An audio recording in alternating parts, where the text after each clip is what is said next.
大家好，又係男人咧，同大家討論時事熱話嘅時間啦。錄音嘅時間係6月27日嘅早上。嗱，咁喺尋日咧，我哋收到一個消息咧，就話呢個大埔雲福苑嘅呢個收購嘅情況咧，終於咧係出現咗一個突破性嘅進展啦。喺大埔雲福苑。大埔雲福苑受影響嘅火災嘅7座嘅受災樓宇之中咧，已經有1361戶嘅業主咧係簽署並交回咧係接受收購建議嘅信件，佔總數咧大概係去到成78%嘅，78%嘅。其實呢一個進展嚟講已經係非常之好噶啦，係啦。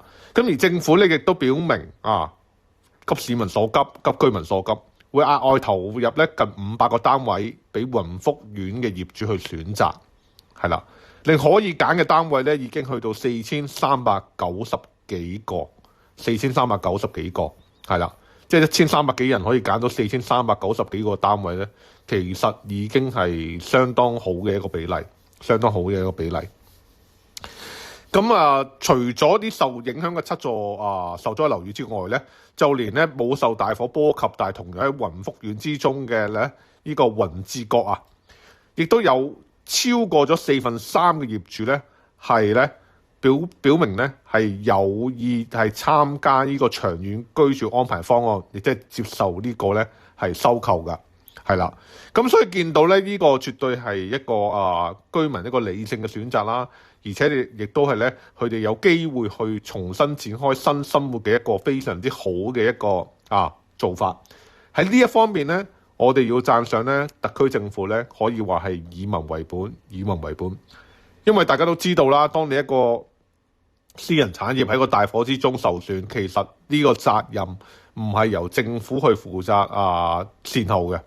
但係政府因為今次係一次好令香港人悲痛嘅事件啦，而且亦都受影響範圍好大。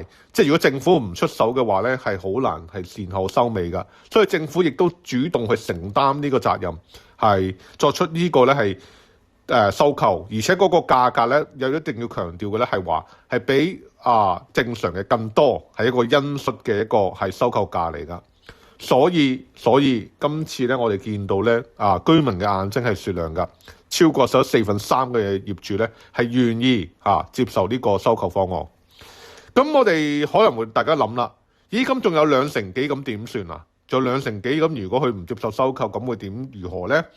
咁之前咧就有測量師講過嘅，即係如果佢哋唔接受嘅話，可能咁政府只能夠透過立法去收購呢啲咁嘅業權。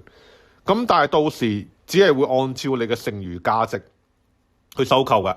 雖然唔係我相信應該就唔係按照火災後嘅剩餘價值啦。如果火災後嘅剩餘價值其實就低到誇張嘅，相信政府唔會咁做。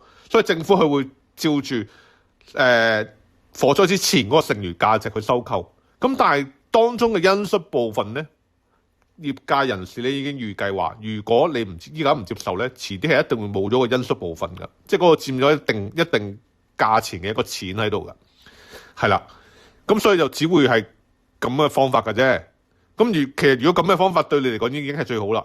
咁如果唔係話政府話咁我咪攤大手咯，咁咪唔好理咯。咁你拎住一個燒完嘅樓，但係冇人會幫你重建嘅，冇人會成嘅，咁你可以如何處理呢？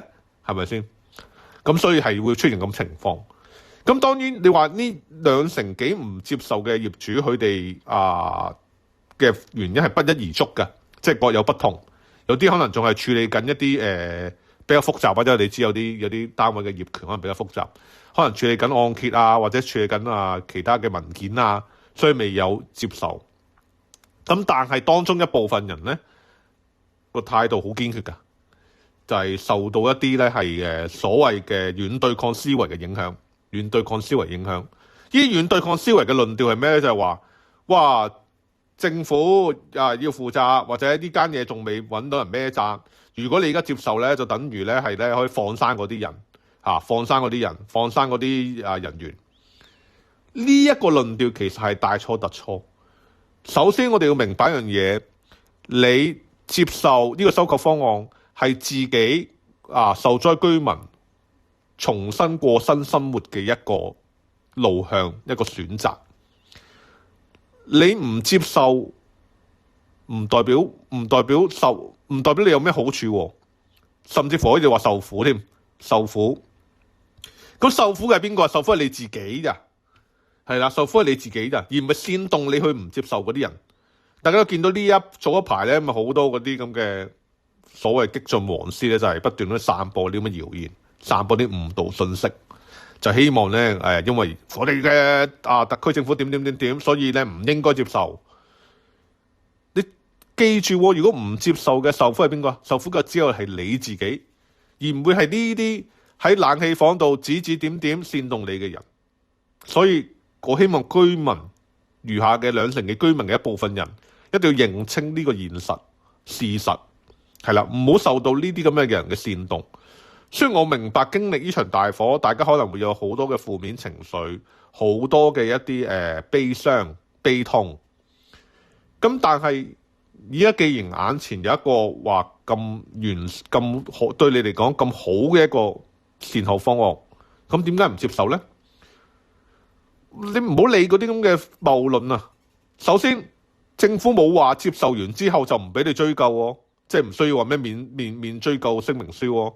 即係有時你都知出邊有時你做其他嘢或者接受賠償就會有呢啲咁嘅嘢啊，冇喎呢次。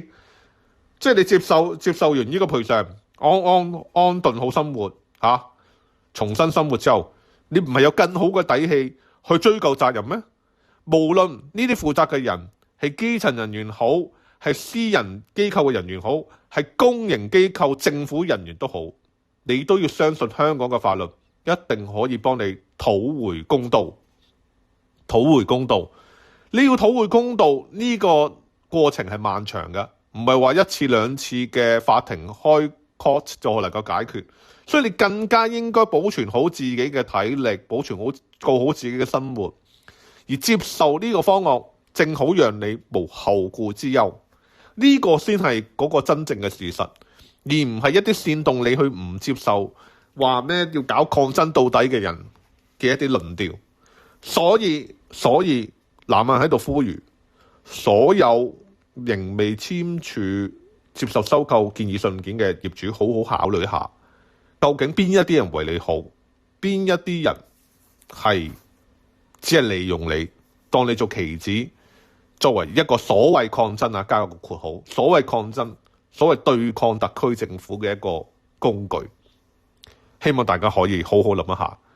大家整個700多萬香港市民，大部分人都係關心你哋，愛護你哋。